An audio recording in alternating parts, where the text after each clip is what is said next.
Allora, ci eravamo addentrati nei meccanismi dell'Europa in mezzo al mondo, torniamo a quelli nostrani dell'Italia per accennare, perché il tempo poi vola, abbiamo ancora 5-6 minuti, al discorso dei licenziamenti nella pubblica, dei fannullone, dei truffatori della pubblica amministrazione, perché di fatto non è tanto fannulloni, hanno truffato la pubblica amministrazione, quindi noi cittadini se ne sono presi beffe.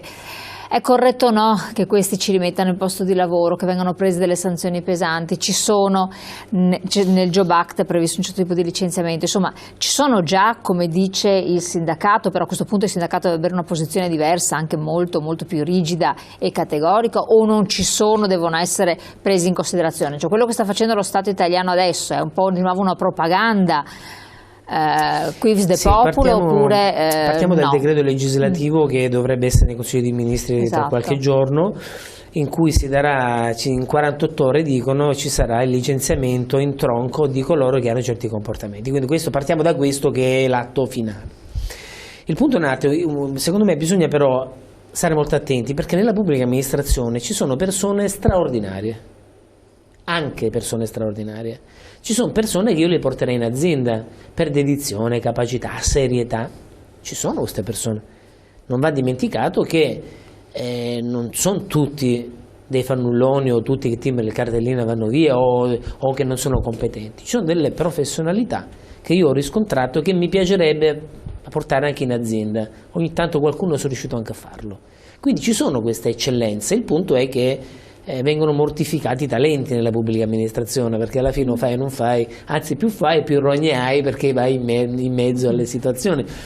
E qui mi introduco il discorso dei licenziamenti. Tutt'oggi è possibile licenziare, ma è il dirigente che deve procedere, deve promuovere questa iniziativa, e però se il lavoratore viene reintegrato il dirigente risponde di quanto ha fatto. Allora il dirigente attualmente dice: ma chi me lo fa fare a me rischiare?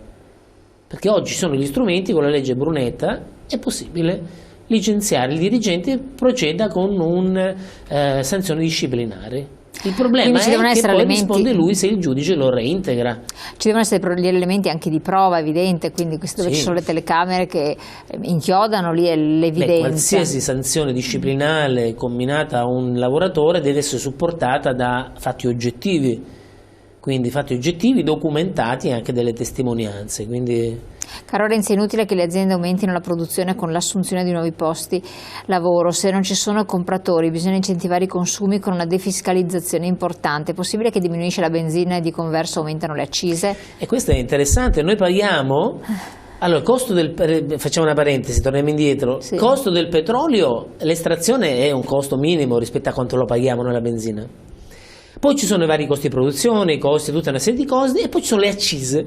Noi abbiamo le accise ancora che paghiamo per la guerra dell'Abissinia e della... chissà chi se li incamera. L'altra non mi ricordo qual era... noi paghiamo ancora le accise su queste guerre. Ora io capisco, c'è un'emergenza, un terremoto, allora mettiamogli le accise sul terremoto, ma dover pagare le accise sulla benzina su fatti avvenuti 70 anni fa mi sembra un po' eccessivo. Noi abbiamo un costo, nonostante diminuisce il costo del petrolio, noi paghiamo non è direttamente proporzionale alla discesa della benzina. Per queste accise circa €1 sono di accise, bene che lo sappia la gente, su €1,30 quello che costa, €1 sono di accise da parte dello Stato. Però tant'è, se le persone le accettano, tanto vale. Sì, però peraltro è un'entrata certa da parte dello Stato, e questo è il motivo per il quale lo Stato non fa fatica a modificare questa cosa. Quindi c'è questo aspetto qua. Comunque condivido, bisogna orientare in sviluppo, bisogna mettere in condizione la gente di spendere, ma la gente spende se è certa che ha a medio termine un futuro tranquillo, altrimenti la gente, le imprese non investono. Facciamo i discorsi che facciamo prima, uno Stato credibile.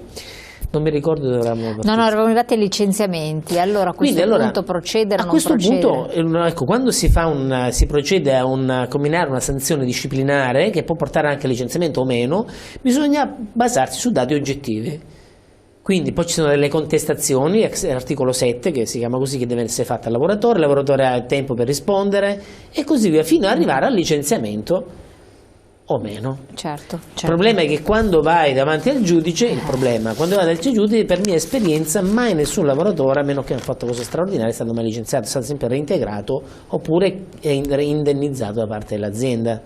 Questa è un po' la realtà delle cose, perché il lavoratore è stato sempre molto tutelato, a volte anche in maniera eccessiva, e qua i sindacati hanno dei margini di responsabilità che a volte insomma hanno sempre difeso tutti all'oltranza. Ecco, tornando al pubblico, io non credo che sono tutti fannulloni, c'è tanta gente veramente capace, ci sono dei soggetti che devono essere sanzionati, quindi sono d'accordo sul fatto che debbano essere licenziati questi soggetti, ma valorizzati coloro che comunque operano in maniera, in maniera seria, in maniera credibile. Chiudo dicendo che secondo me, per esempio, non trovo giusto la differenza di contratti, trattamenti tra privato e pubblico. Il Job Act non ha toccato il pubblico impiego è stato, perché non deve comprendere anche il pubblico impiego. Ecco, queste differenze, la gente dice ma io sono di serie B, tu sei di serie A, ma qual è il ragionamento? Infatti. Però diciamo che secondo me l'indirizzo, la strada è quella di unificare le varie discipline. Siamo arrivati al termine, grazie Luigi Sposato di essere stato qui con noi, di averci supportato in questa excursus bello esteso, quindi siamo partiti nella tematica, abbiamo spazzato un po' ovunque. Grazie, ci rivediamo prestissimo, con voi appuntamento come sempre a domani, buon proseguimento, buon lavoro naturalmente a tutti quanti, grazie.